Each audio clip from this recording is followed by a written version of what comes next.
Ladies and gentlemen, please welcome Senior Director, Global Equality Programs, Salesforce, Molly Ford. Good morning. I've got my folding chair, but I will not be pulling any antics like Janet Jackson last night. Don't worry, we won't need a paramedic. I want to talk to you today about pulling up a chair. I want to talk to you about my equality journey and hopefully impart some wisdom on all of you and share a great story. So, if they don't give you a seat at the table, you bring a folding chair, okay? This is Shirley Anita Chisholm. She is the first Black woman in Congress. She's the first Black or African American woman to run for a presidential nomination in a major political party in 1972. 1972. This is a time when some people didn't want this woman in a room because she was a woman and because she was Black. I want to talk about Shirley's journey, but more importantly, what we all can learn from this journey, right? And talk about times in our lives where a folding chair was necessary. So there's a saying that goes, talent is evenly distributed, but opportunity is not. So think about a time where the talent was there, but the resources may have been few. So I'm going to tell you stories about my journey and where there might have been a chair provided for me. So these are some of my mentors, people that have impacted positively the journey in my career. So Layla Seka, Layla modeled for me opening doors and taking my ideas into rooms, but keeping my name on it, right? So when someone takes your ideas forward, but they don't erase your name, they keep your name attached to those ideas. That's providing a seat at the table. The second, Cindy Robbins. When Salesforce decided to focus on diversity and inclusion, and later naming it equality, Cindy tapped me for this because she understood that this was a passion of mine and equality was something that I really wanted to work on. And the third led to our hiring of our Chief Equality Officer and my boss, #BestBossEver, Tony Profit. And Tony modeled leadership for me. How do leaders react when times are tough? How do leaders make great decisions? And more importantly, how do they advocate for others and provide that chair? And Tony just didn't provide a folding chair for me. He provided a permanent seat for me, right? And that's the opportunity for leadership. So I want to tell you a story. 2 years ago, Tony came to Dreamforce. It was his opportunity as our first Chief Equality Officer at Dreamforce. He said, I'm going to a networking event with some young adults, and I met this amazing kid there. And I really think he's talented. And Tony does this thing where he mentions it kind of like once, twice. By the third time, you know I'm supposed to act on that. That means action, right? And so he mentioned this amazing talent. And this program this student was from was called Year Up. So Year Up is a program that takes students from underserved communities and really gives them an opportunity of a year of intensive training, a year of learning how to succeed in a professional workplace. So we found this talent, and I realized that was my opportunity to make sure that I was providing that seat. I knew that was an opportunity, a call to action for me. So I was able to provide that seat because I found someone who was talented and just in need of an opportunity. So this student we found had been working a few jobs, going to college, and really not sure what the next step in their career path or their journey would be. And so I met this great talent, and we had the opportunity to provide this person with a job. Not only a job, an internship that led to a career, and someone who went from, I don't know what my next step is or what I'm doing, to becoming the person who manages a social media handle of a Fortune 500 company. That's a big deal. And that person is with us. It's Marcus Stevenson. Ladies and gentlemen, Mr. Marcus Stevenson here.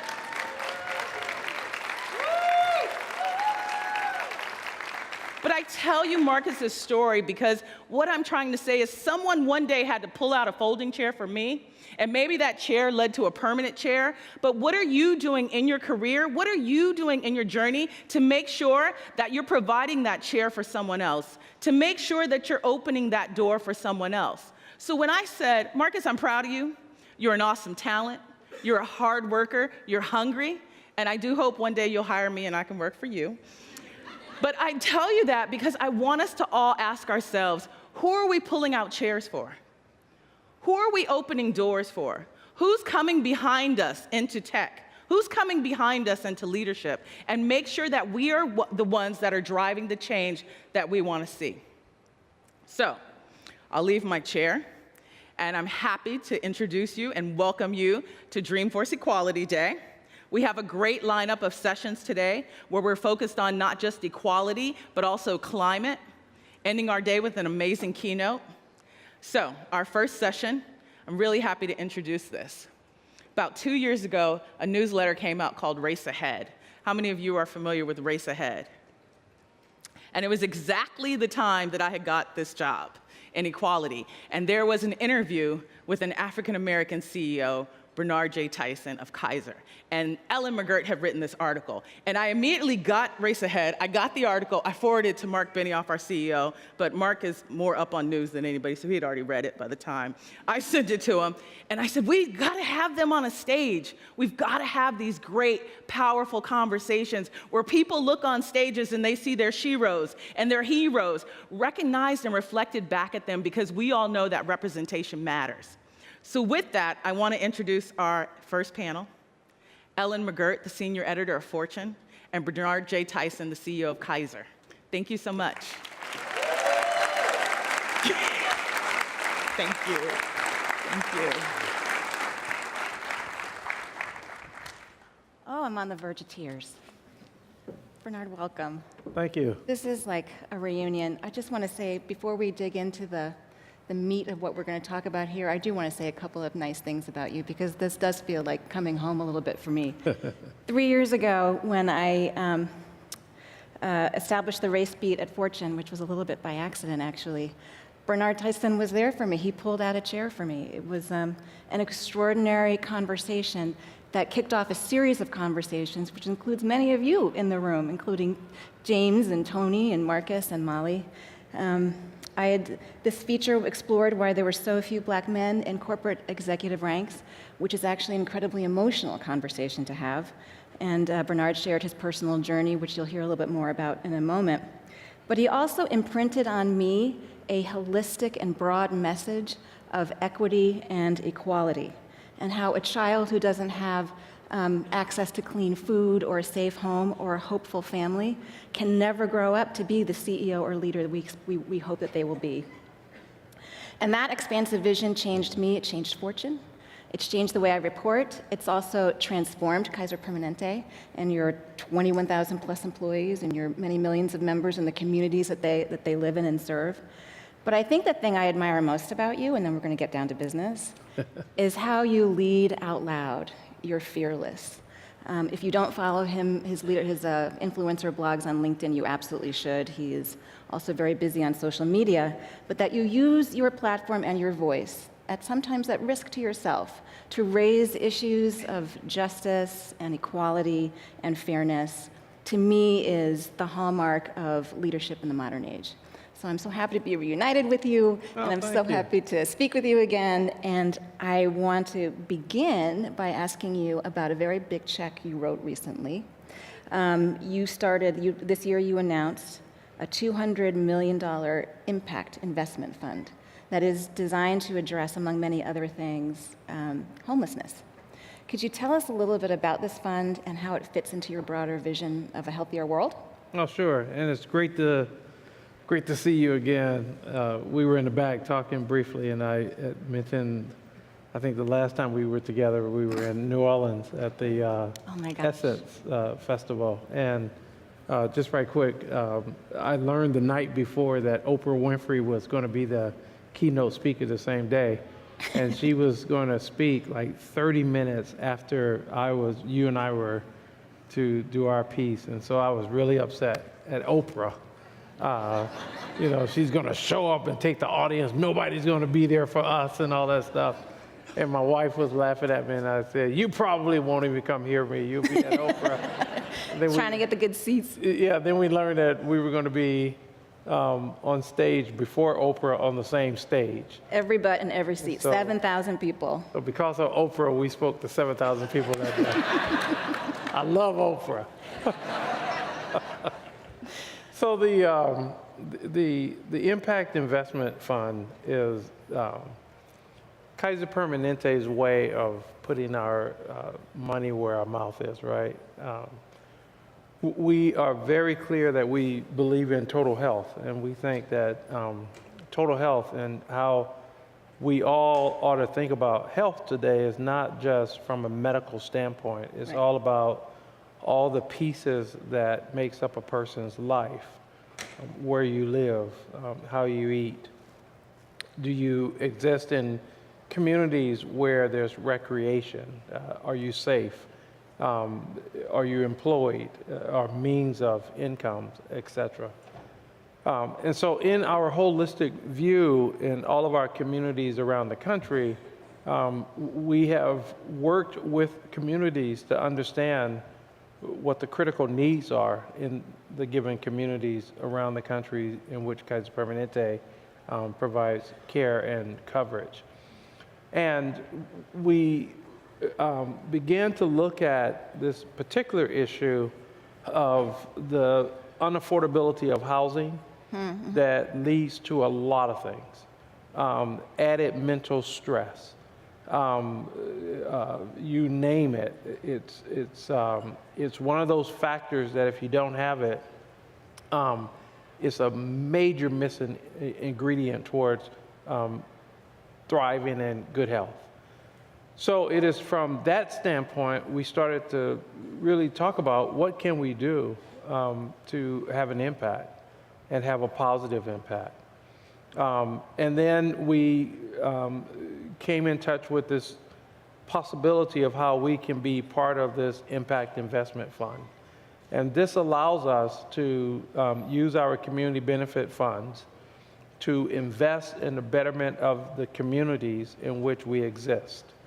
And this is not a giveaway program, a social program. This really is a program that makes a difference in giving communities. Some of the investments have a return back that we then can return back into the community. Okay. And so one of the areas that we're focused on is the homeless problem in this country by specifically focusing in these communities. And it really is based on a belief that these are issues of the 21st century Right. that's now on our collective watch. And the question is, what are we going to do about it? And at Kaiser Permanente, we believe strongly that people living on the streets of America as their home is just unacceptable. And we ought to collectively own the problem and work to solve it together. So,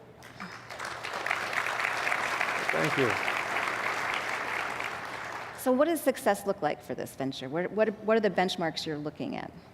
We're going to start with selecting a couple of communities and really going end to end, working with a lot of people who've been working on this problem for a long time.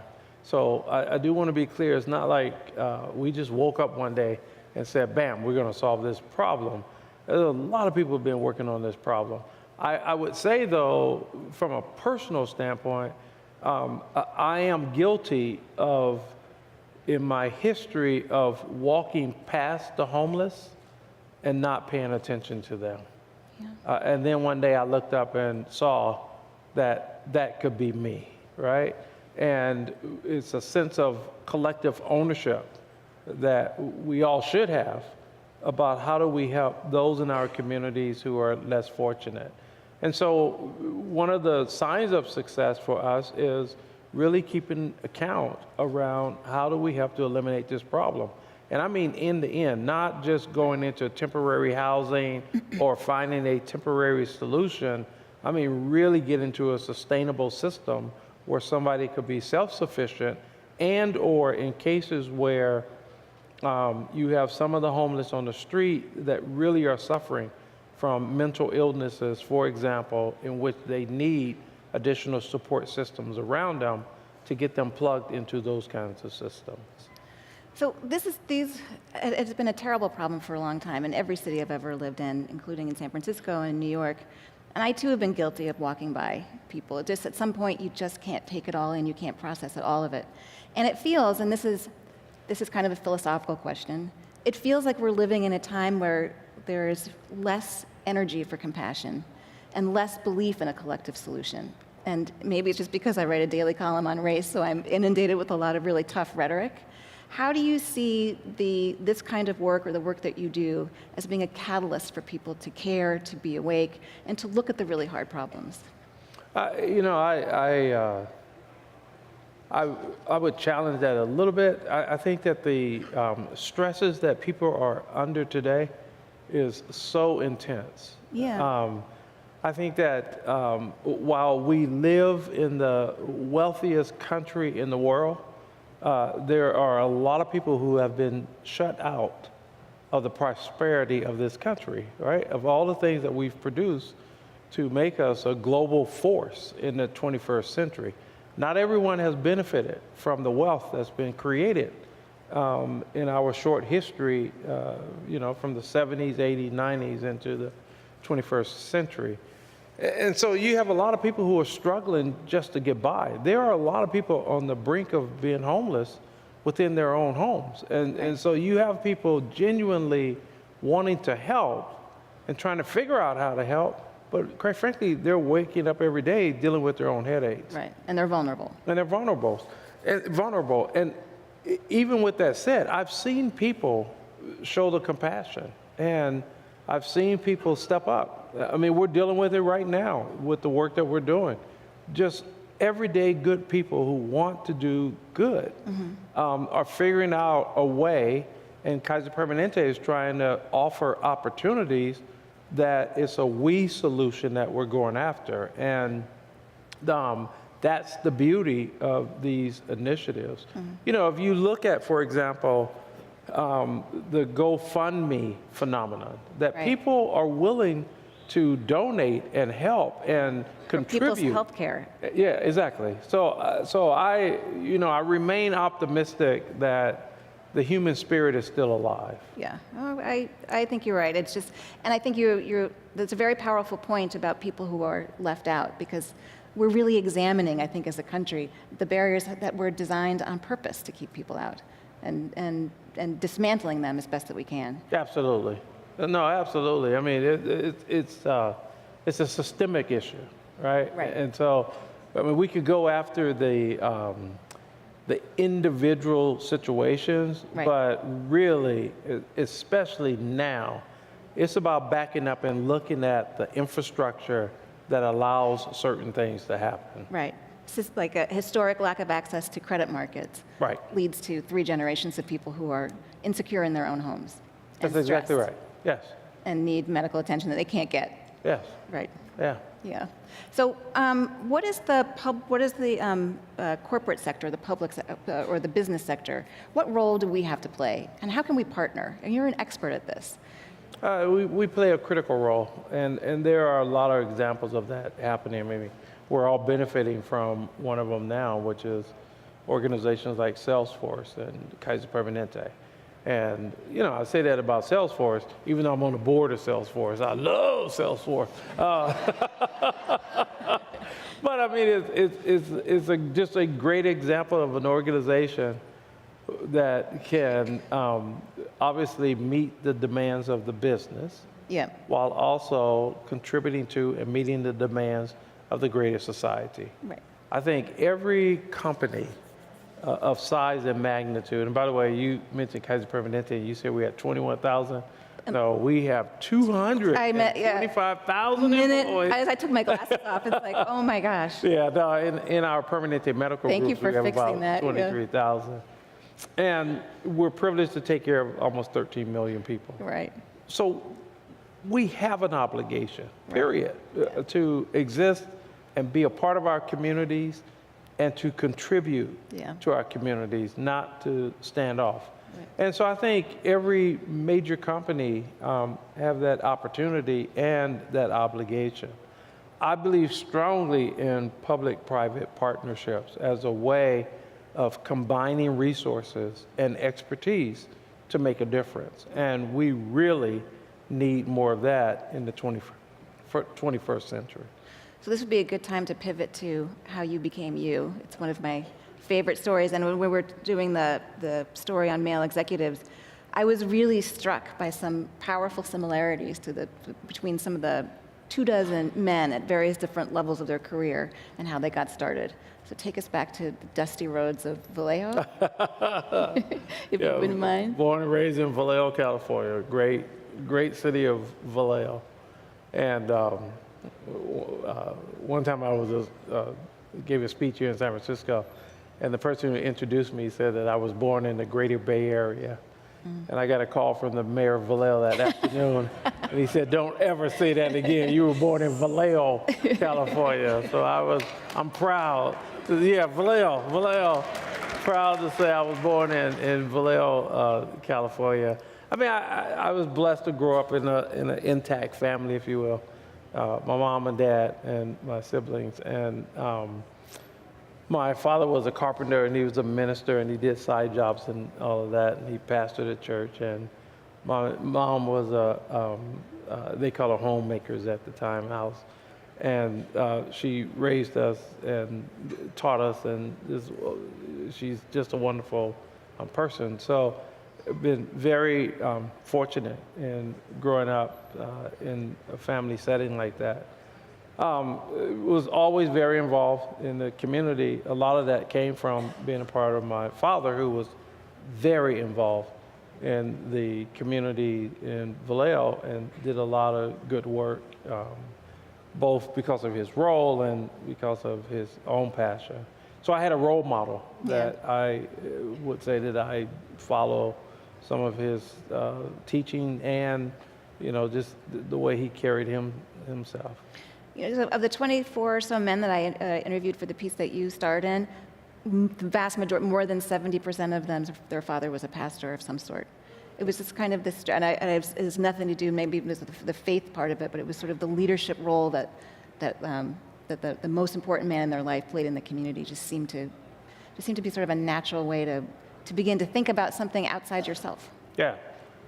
I mean, I was very fortunate. And I've often thought about, to your point, about how many African-American leaders in our history also were ministers who've had great impact on the country and on the world. Reverend Martin Luther King being obviously one great example of that. So I was fortunate I grew up in that kind of environment. But that didn't in any way shield me from understanding that there was a difference. I mean, I remember when my father bought a new car, he didn't want to drive it to his job. He would park it well away from his job and walk the distance because he didn't want the man, as they call it then, to see that, in essence, he was prospering. And it was a fear that, if he showed up a certain way, that might cause his job. And so it was those kind of things that I grew up with. I'm a big fan of unions because it was the union that was the voice for my dad. And my father used to go to the Carpenter's Hall, and I didn't know until later that at times he went there so the family would not be worried. And he would sit there all day waiting for a job, to get a call to go do a job. Wow, yeah. And so the union have always been important to me because of what they stood for during that time. And they gave my father a sense of dignity, that he had someplace to go and he didn't have to sit at home.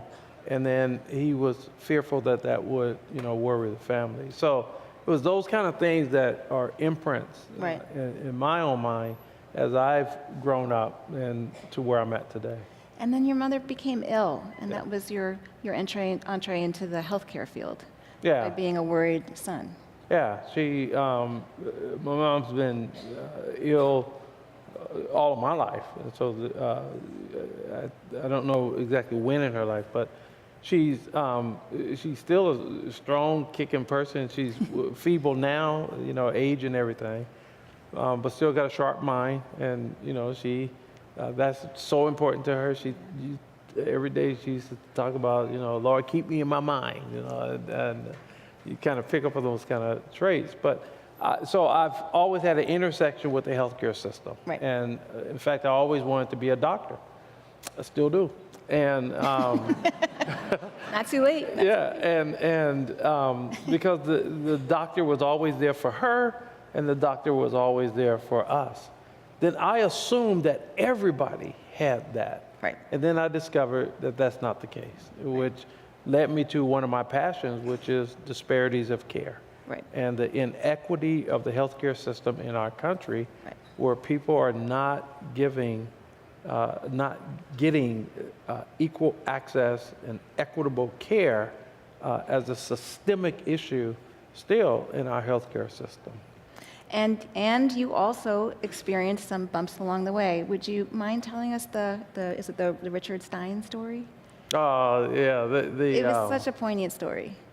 Well, it really is a story in honor of him because, as you know, Yes. he passed away Yep. from an unfortunate accident. It was the first time that I became a hospital administrator at Kaiser Permanente, and I moved to Santa Rosa.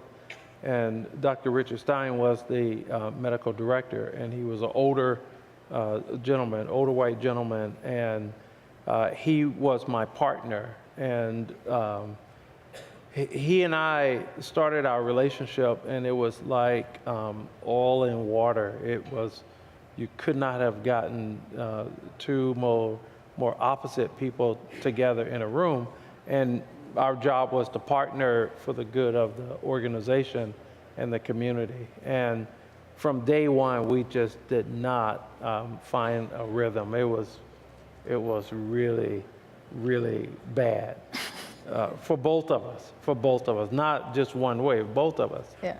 And then it got to a breaking point. And he and I, I talk about people having bubbles, that kind of mental picture.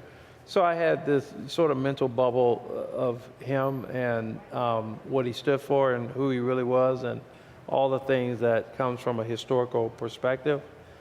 So we were getting to this breaking point, I would say, in our relationship, and really headed down just a bad path. And one day, to his credit, he asked if we could take a walk. And so we just got up and went outside. It was a beautiful day, and we were walking along. And I was quiet, and he was quiet, but we were walking. And he finally said, I've tried everything, and nothing has worked, and I think you're feeling the same way. And he said something to the effect of, I'm going to take a risk, and I'm going to tell you something, and it's going to either help us or, in essence, it would be the end of this. And he went on to describe that he's never worked with a black man at this level like this before. And that he has tried so hard to build a relationship and to make something work. And it's very clear that he's, in essence, blowing it. And he proceeded to just talk about his life and his upbringing and his history. And as he was talking, he just opened my eyes up to a perspective that I had not thought about. And I give him the credit for this. And the perspective was, up until then, I was pretty clear. It was pretty black and white. You're either for us as a people or you're just racist. You don't care about us, right? And all that. And what he described in my mind, what he painted for me was a picture of what I talk about now, which is when a person just don't have a roadmap of relating to someone, right? And that roadmap that you're on has a set of theories and hypotheses based on some history that doesn't reflect the person who's in front of me. Right. And so if you play that out, the imagery of a black male in this country they're locked up, they're no good, they don't take care of their families, they're drug addicts, or they're, you know what I mean? Right. And so you have all this negative imagery of who we are as black men. It goes back to movies, it goes back to news, it goes back to what's covered. You find it, people think we're all in jail, all those kind of issues. Right. And then you have this individual like Bernard Tyson who shows up, he's qualified to run a hospital, Right. and you don't have a mental map about how to relate to that person. Right. And he gave me that gift that day by describing what it feels like. And I've thought about that, and I use that to this day, that in some cases, people don't have, and I don't have, a mental map to equate to Right. what's in front of me. And that was the beginning of me becoming much more sophisticated in understanding human relations.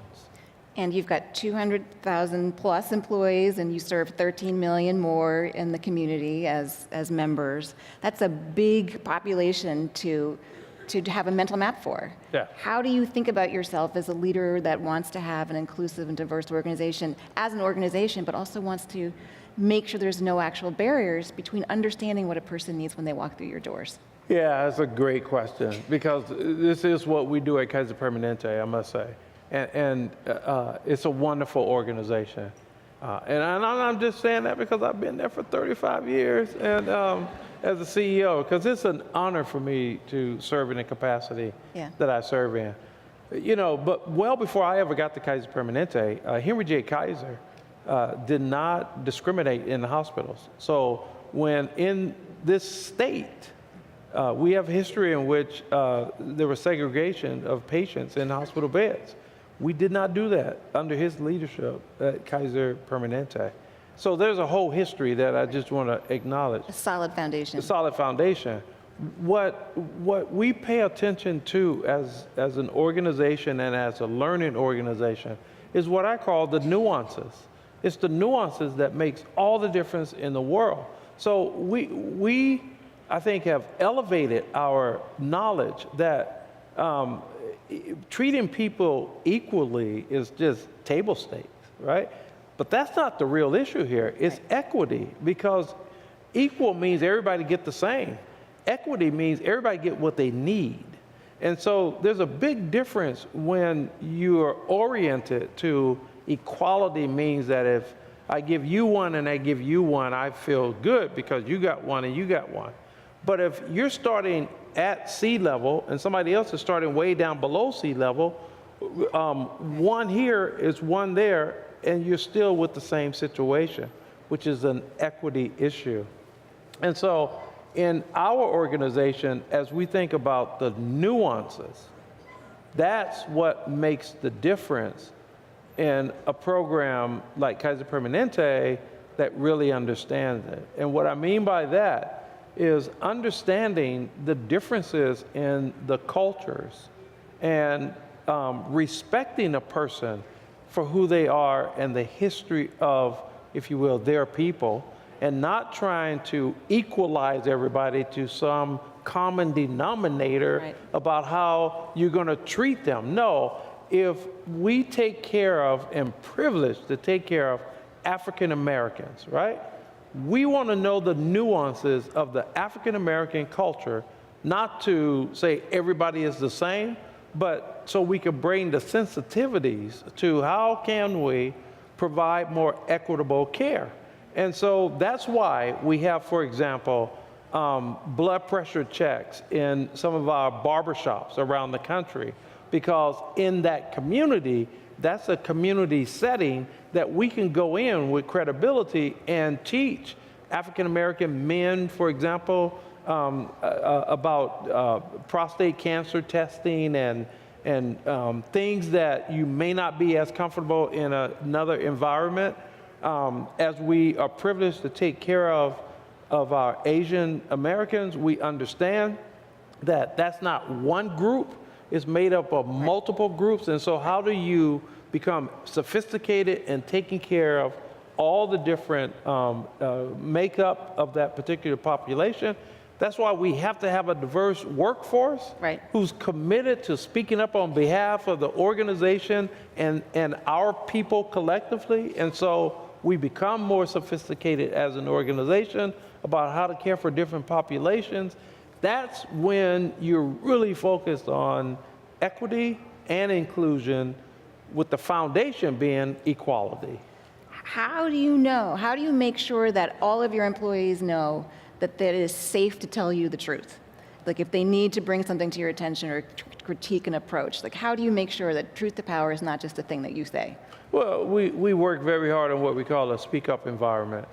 And I symbolize that by having, the American flag in my office, and it's in my boardroom right in front of my table.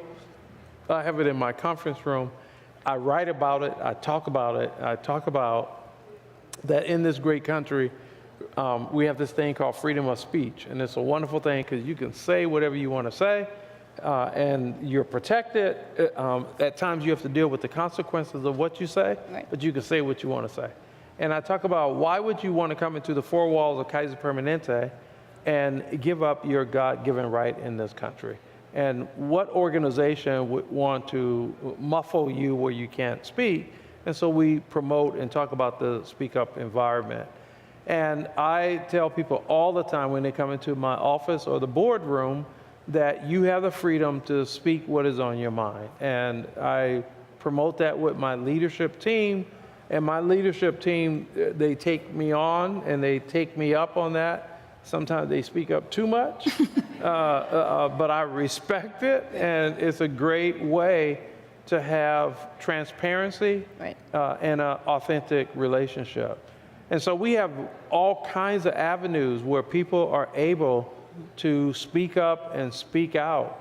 And I think it's fair to say in the organization, the workforce knows that I will take it seriously and I will follow up. I've called people who would write me, for example, and I have blown them away at times with, is this really you, Mr. Tyson? Yes, it's me. I want to learn more about this so we can get the right people working on it.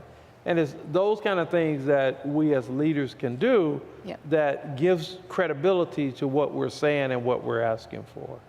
So maybe Colin Kaepernick can go to medical school.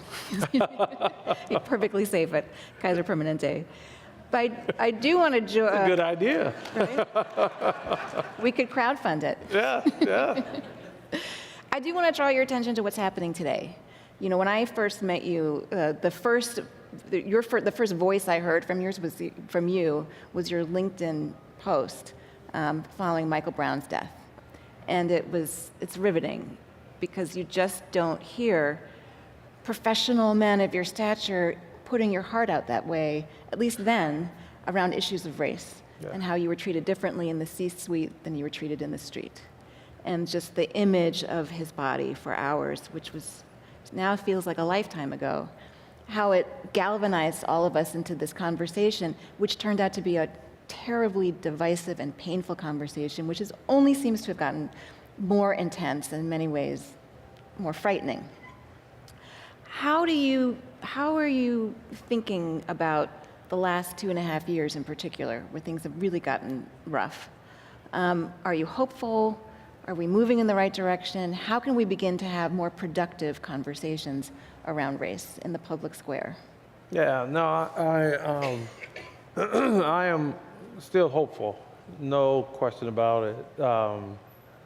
I think the Michael Brown, which was the rallying cry for me to speak out, was, I always felt was an opportunity to really start to have the right dialogue in this country, which is how we're going to exist as people, if you will, on common ground. And the Michael Brown really stood out for me because in the midst of that tragedy, the narrative began to change. Right. And the narrative changed from no one should want to see a mom having to deal with her son, shot down on the street, to starting to describe what was he doing before and what was going on and all of the negative imagery that people would then, from their roadmaps, just draw a conclusion that here we go again, here's another case. And so my LinkedIn story was one to attempt to say, hey, let me just tell you that I could relate, and I could have been a Michael Brown in that sense. And let me tell you how I'm treated in the C-suite. And then when I put on regular clothes, let me tell you when I go down the elevator and go onto the street, how I'm treated. And then I gave a couple of examples to kind of keep it real. Yeah. That this is what has happened over the last 6 months or so. Right. And as you know, we've talked about it, I got something like 500,000 responses right away. And, you know, they weren't all positive, right? Right. For sure. But it was people really sharing how they felt. And I hold to this day, right now, what we are seeing is that people are more blatant in public and now sharing what they feel. I think, though, this is that rub where it's different today than it was, 30, 40, 50, 60, 100 years ago. People are more empowered to push forward and to figure it out. And I think that's the clash that we have going on. How will we accept as a country who we are and what we want to represent in the 21st century? And I think that's the tension underneath this that we are faced with and that we are dealing with. And so I remain optimistic that through the difficult times that we are going through right now as a country, we will progress as we go forward. So we only have a couple of minutes left. So what is your best advice for leaders at any level, since we are all empowered to weigh in, on what to say and how to say it and when to choose? Not every CEO is prepared to take every risk on every issue. But there's been some extraordinary ones. The Chipberg of Levi Strauss just drew a line on guns. It was extraordinary, and he also experienced tremendous backlash. But all of us have a role to play. How do we choose our battles, and how do we survive them? Yeah, I mean, I think that's your passion that helps to guide it, and your ethical compass that helps to guide it. I don't put myself out there on every issue. Right. I mean, that's not what my board expects of me. That's not what the organization has hired me to do, is to just pick up every social cause and to say we need to be out there. I think it's aligned with who we are as an organization and what we stand for in the value system. I think is how do we balance it against the greater society? Right. You gave a great example on the gun issue is something our workforce feels strongly about, as do I. And we believe that the best way to contribute to this is what we're working on, which is gun prevention and safety. Right. And so we don't want to get into the political debates about how to deal with guns as a right or not. We want to deal with here's the effect that guns have on families and on individuals. And if we can help figure out how to prevent some of the gun violence and the safety around guns, we have made a contribution. But I think to sit silent in the 21st century, in which the narratives are moving very quickly and opinions are being formed and policy is being made, to say that we can sit on an island and not speak up and speak out in the interest of stakeholders who depend on major companies across the nation, I think we're missing our obligation for the 21st century. We got to end it there. Thank you so much. Thank you. Thank you. Stay healthy, everybody. Thank you. Thank you.